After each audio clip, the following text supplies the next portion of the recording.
Hello everyone and welcome to today's video. Today I'm going to talk about the NASCAR Trucks, Xfinity and the Cup Series results at Martinsville. Yes, this is a different backdrop. I am currently in the city, just for private life really, just for just stuff that's happened in my life really.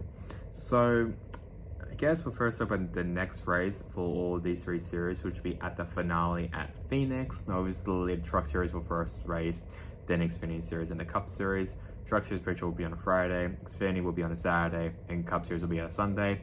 I hope that the Truck Series race, it won't be like last year's Truck Series finale, which was a bit of a joke, but hopefully that doesn't happen. So let's first talk about the Truck Series results at Martinsville, and the winner of that race was Christian Eckes, followed by Ben Rhodes, Chase Purdy, Taylor Gray, Nick Sanchez, Lane Riggs, Corey Heim, Ty Ankrum, Grant Finger, and Stuart Freeze, who ran out the top 10.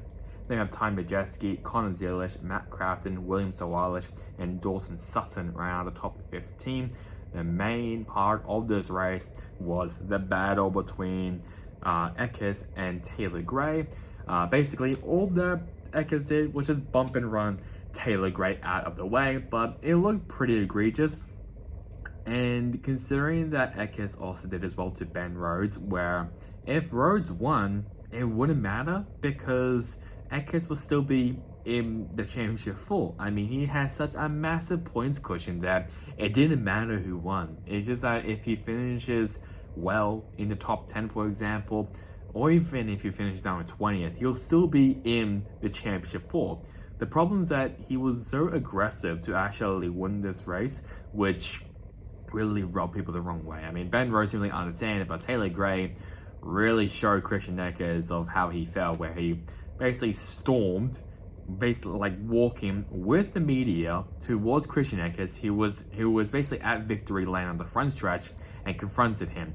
At first, like, the crew members were not having it, but I think one of the security guards basically told them that they just want to talk, so they did that. And obviously there was some expletives going on in that conversation between Eckes and Gray. But I mean, considering that both of these drivers are going to be as well in the Xfinity Series next year, for Colleague racing for Eckes and Joe Gibbs racing for Taylor Gray, it's going to be interesting to see where this rivalry goes with both of these drivers, because I mean, these two drivers are still pretty young, but yes, Eckes he's had a lot more experience and I guess more success as well than Taylor Gray, but Taylor Gray has definitely come alive this year as an actual contender. I mean, he was looking like he was going to win some of these races, but obviously didn't happen, sadly.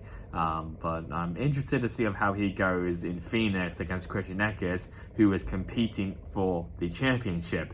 And speaking as well for the standings of who are the other championship 4 drivers, including Eckes and Enfinger, who have already locked themselves into the championship 4, which includes Ty Majeski and Corey Heim. Those 4 drivers will be competing for the championship, while the drivers that are out, which includes Nick Sanchez, Taylor Gray, Roger Cruz, and Ty Ankrum.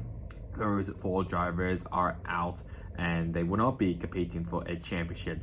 I think sorry, this year I think I picked Corey Heim to win the championship, so we'll see how that goes. Corey Heim was looking very, very, very good, but obviously in Martinsville it wasn't really the best, the best showing from him. But we'll see how all these drivers goes at Phoenix. And I mean, if I'm Christian Eckes, I will be very, very worried to see that 17 truck near my back bumper. Now for the Xfinity Series results, that was won by Eric Amarola, followed by Sammy Smith, Chandler Smith, Cole Custer, Justin Allgaier, Sheldon Creed, and Anthony Alfredo, Parker Clegman, Jeff Burton, and Mike Snyder ran out of the top 10. And then we have Riley Herbst, Jesse Love, Brennan Poole, Austin Hill, and Ryan Sieg ran out of the top 15. Another 2 drivers are agreeing, which includes Cole Custer and Chandler Smith. Both these drivers, once again, I mean, I think they had an argument at Kansas, I believe, and they had another argument here. I'm pretty sure it was just Cole Custer just pushing the living hell out of Chandler Smith or something. Basically another bump and run. That's mainly the problem with some of these arguments, and showed it here as well. I mean, Chandler Smith even tried to punch Cole Custer. Well, it looked like he was trying to bitch slap it in the face. I mean, that's what it looked like to me. And Cole Custer was obviously laughing, considering that he's in the championship for a while. Chandler Smith has been eliminated. So, I mean, you can also say as well that Chandler Smith deserves to be in the championship for. He was maybe the most consistent driver in the Xfinity series, but he was just over his head most of the times, and that obviously cost him the championship, as well as other people's mistakes, and other people run into him, like this instance with Cole Custer at Martinsville. I mean, he was looking like he was maybe potentially going to win it, but at the same time, Eric Almirola, he was just dominant. So I can obviously, it makes sense that Almirola won this race. But I mean, you do have to feel for Chandler Smith, I'll be honest. I mean, he was very, very good in the regular season. Playoffs, he hasn't really been there, I'll be honest. In the playoffs, he's been kind of just, he has been pretty quiet. But I mean, he's still a great driver. We're not too sure what his future is going to be, if he's going to be maybe working for his dad's construction job, or if he's going to go elsewhere in his NASCAR career, or even in his racing career. Not too sure, but either way, we'll see where he really goes in the future. While Cole Custer, we know that he'll be going up to the Cup Series with Haas factory team now. So yeah, I mean, you do have to feel bad for Chandler Smith, but at the same time, that's just how racing really is. I think that's really all I can kind of try and remember. I think there was a couple wrecks on the front stretch, I believe, as well, but yeah, we had another argument here with now Custer and Chandler Smith. As for the 4 drivers who will be competing for the championship at Phoenix, which includes Austin Hill and AJ Allmendinger, both of them already locked himself in with a win. And then the other two drivers who pointed that way in, which includes Cole Custer, our last year champion, and Justin Allgaier. 3 of these drivers are looking for their first. Cole Custer is looking for his second, so we'll see how that goes. As for the 4 drivers that are out, which includes Chandler Smith, Jesse Love, Sam Mayer, and Sammy Smith. To be fair, I don't understand why Sammy Smith even got here, just because of his win in Talladega. Good God. I mean, he still finished pretty well, but now at the points are now reset for him. He's now down in 11th place, only from Shane Van Gisbergen in the standings. I mean, that just really shows of the season that you've had. I mean, that is just appalling for junior motorsports equipment, but not as bad as Brandon Jones, I'll be honest. But yeah, those 4 drivers are out, and Hill, Allmendinger, Custer, and Allgaier are in and are still in contention of the championship for the NASCAR Xfinity Series. Let's now move on to the NASCAR Cup Series results, which was just filled with controversy. But let's first start off with the results, which was won by Ryan Blaney, followed by Chase Elliott, Kyle Larson, Austin Cindric, Denny Hamlin, William Byron, Austin Dillon, Ross Chastain, Brad Keselowski, and Joey Logano ran out top 10, followed by Noah Gragson, Shane Van Gisbergen, Alex Bowman, Ryan Preece, and Chase Briscoe ran out top 15.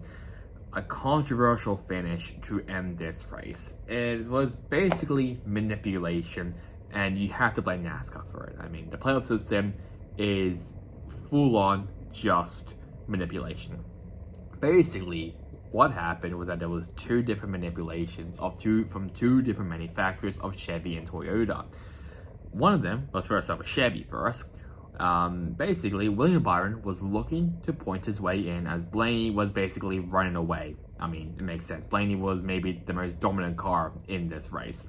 So Byron was going to point his way in, and he was pretty sure 1 point in front of Christopher Bell, or 2 points or something. Basically, it was between Bell and Byron.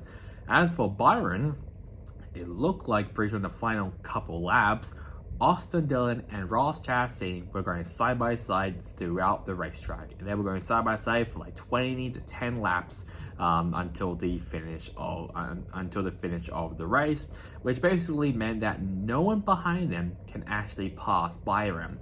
So I mean, and you could also say as well there was some radio communication as well between mainly Austin Dillon.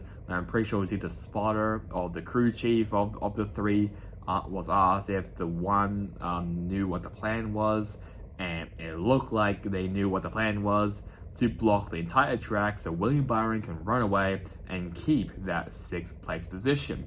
But on the other side of things, which is Toyota, Christopher Bell is looking to try and point his way in by passing some drivers, and he was having a shocking of a weekend. I mean, he was like a top 20 car at least. I'll be honest, he was pretty bad, and he was like maybe I think he also had to, he also had to pit late because I think they need to tighten a lug nut or something, or they missed a lug nut in his tire, so he need to come back. So he needs to come back down pit road. He was like starting like 31st or something, worked his way up to, what was it, 21st or something, 20th maybe, I'm not really too sure, but he worked his way up to the field.